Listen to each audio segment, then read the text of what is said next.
Halo Sobat Kompas TV, kembali lagi di Top 3 News Kompas TV. Sudah saatnya kita update 3 berita terpopuler yang terjadi pada hari ini, Kamis 8 September 2022 bersama saya, Aisyah Amalia Putri.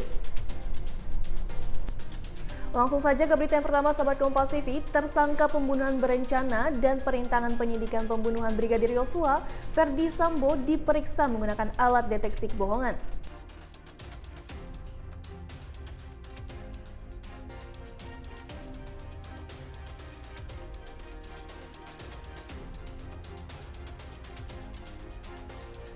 Ferdy Sambo dijadwalkan menjalani tes kebohongan di Pusat Laboratorium Forensik Polri di kawasan Sentul, Bogor.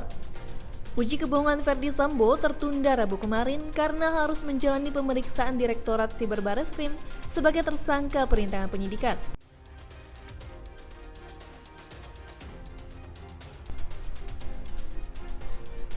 Poligraf diklaim tingkat akurasinya mencapai 93%, sehingga bisa dipakai sebagai alat bukti di persidangan. Uji kebohongan dengan poligraf bisa membantu penyidik menguak kebenaran suatu kejadian. 93%. Dengan syarat tingkat akurasi 93%, maka itu prosesitia. Kalau di bawah 90% itu tidak masuk ke dalam ranah prosesitia. Kalau masuk ranah prosesitia berarti hasilnya diserahkan ke penyidik. Ya, penyidik yang berhak mengungkapkan kepada teman-teman, termasuk nanti penyidik juga akan menyampaikan ke persidangan. Karena poligraf tersebut bisa masuk dalam 184 KUHP, ya, alat bukti. Selain petunjuk juga masuk ke dalam keterangan ahli. Kepala Staf TNI Angkatan Laut Laksamana TNI Yudo Margono mengatakan seluruh pesawat jenis G36 Bonanza untuk sementara tidak dioperasikan alias di-grounded.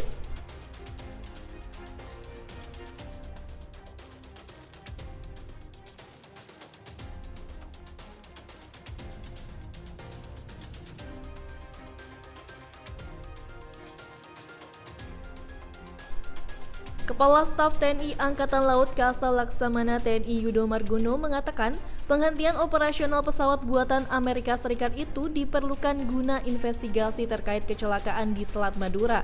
Pilot dan lokasi jatuh pesawat Bonanza G36 milik TNI AL pun telah ditemukan. Jenazah kedua penerbang, Letu Laut Penerbang Judistira Eka Permadi dan Letda Laut Penerbang Dendi Kresna Bakti Sabila ditemukan di dalam pesawat. Pesawat telah dievakuasi dari kedalaman 14 meter di bawah permukaan laut. Kedua jenazah penerbang TNI Angkatan Laut disemayamkan di Wisma Perwira Juanda dan akan dimakamkan di Taman Makam Bahagia TNI AL, Sidoarjo, Jawa Timur. Evakuasi kedua penerbang dan pesawat sempat terkendala karena cuaca, arus bawah laut yang tidak kondusif, serta kondisi badan pesawat dalam kondisi terbalik. Kondisinya kemarin sulit diangkat kemarin itu karena posisi katanya terbalik dan jenazah masih dua-duanya masih terbang duduk di kursi dan masih terikat seatbelt itu sehingga masih sulit untuk diangkat, sehingga tadi pagi baru diangkat dan semuanya sudah diangkat. Jadi dua personil, pilot dan kopilot sudah diangkat dan juga bangkai pesawat juga sudah diangkat di KRI Soputan. Karena kita kan punya badan pesawat dan semuanya sudah bisa diangkat. Karena kita memang punya alat untuk KRI yang bisa mengangkat beratnya pesawat kan ringan itu. Kalau Bonanza pesawat latih Bonanza ringan sehingga bisa diangkat semuanya. Dan ini memang saya sampaikan untuk Bonanza jenis kapal pesawat udara Bonanza G36 semuanya kita grounded dulu untuk kepentingan investigasi. Ya. Totalnya berapa Pak yang di grounded? Kita punya 7. Berita yang terakhir Sobat Kompas TV, Menko Polhukam Mahfud MD mengatakan pembebasan bersyarat pada koruptor sudah memenuhi syarat secara hukum formal peraturan yang berlaku.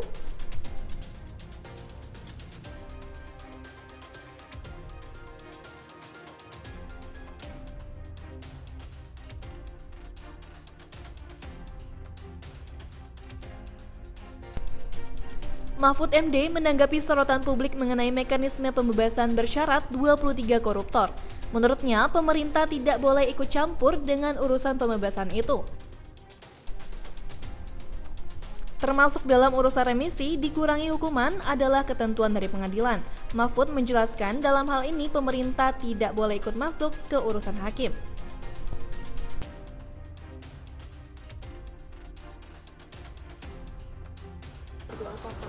Ya begini ya, kalau pemerintah itu kan tidak boleh ikut campur ya.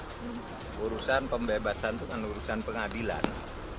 Ada koruptor dibebaskan, dikurangi dan sebagainya itu kan pengadilan yang menentukan. Dibebaskan, dikurangi hukumannya dan sebagainya. Nah, kalau soal pembebasan bersyarat itu tentu peraturan perundang-undangannya sudah secara formal syarat. Dan Anda semua harus tahu pemerintah itu kan tidak boleh ikut masuk ke urusan hakim ya. Kalau urusan hukuman dan membebaskan itu kita membawanya ke pengadilan dengan bukti-bukti yang kuat. Kalau sudah hakim berpendapat bahwa hukuman yang layak seperti itu ya sudah, kita tidak bisa ikut campur. Kita hormati karena ini proses ketatanegaraan kan. Kalau dibagi-bagi tugas, yang memutus itu hakim, yang menangkap dan mengajukan kita, kan kira-kira begitu kalau dalam hukum pidana. Nah, sahabat Kompas TV, itu dia tadi 3 berita terpopuler yang terjadi pada hari ini. Sudah saatnya saya Aisyah Amalia Putri pamit undur diri. Jangan lupa untuk berikan like, komen, dan share video ini ya. Sampai jumpa di Top 3 News Kompas TV berikutnya.